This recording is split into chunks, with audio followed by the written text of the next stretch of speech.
ابھی ایک اور مسئلہ رمضان کے حوالے سے، تراویح کا اہل تشیع کے ہاں کیا کانسیپٹ ہے؟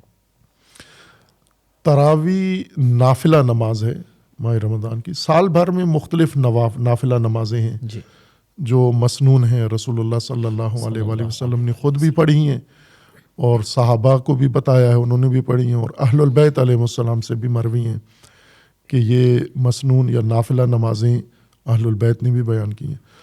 اس میں خصوصیت کے ساتھ ماہ مبارک رمضان کی نافلہ نمازیں زیادہ ہیں باقی ایام سال سے. تو یہ نافلہ نمازیں، نافلہ نمازوں میں یا جنہیں ہم مستحب کہتے ہیں فقہی اصطلاح میں، ان میں حکم یہ ہے کہ آپ نافلہ نماز پڑھیں لیکن اس کو باجماعت نہیں پڑھ سکتے آپ.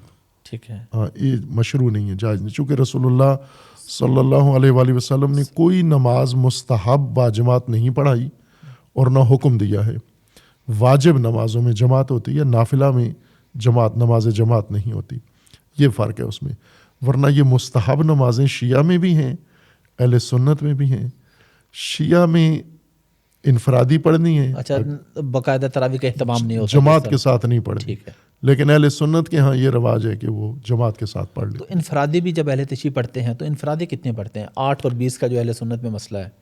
اس میں مختلف ہیں. ایک تو ہر دن کی مختلف نمازیں، مثلا پہلی لیل کی، دوسری کی، تیسری کی، جو ہماری کتب عبادات کے اندر مندرج ہیں. علماء فقہا نے لکھا ہوا ہے کہ اس رات کو اتنی مستحب نمازیں، اس رات کو اتنی ہیں. ٹھیک ہے. کچھ روزانہ کی ہیں، جیسے دعائیں ہیں، ہر دن کی اور ہر رات کی الگ الگ دعا بھی ہے، اور ایک پورے ماہ مبارک رمضان کی مشترکہ دعا بھی ہے کہ آپ یہ سارا مہینہ واجب نمازوں کے بعد یہ دعا آپ نے پڑھنی ہے. تو اس طرح نمازیں بھی ہیں کہ کچھ جو ہیں کو ہر لیل کو آپ نے پڑھنی ہے. جیسے 100 رکعت نماز ہے، یہ ہر لیل کو آپ نے پڑھنی ہے. مستحبات میں ہے، اگر پڑھ سکتے ہیں تو ہر رات کو ماہ مبارک رمضان کی رات کو 100 رکعت نافلہ نماز ذکر کی گئی ہے.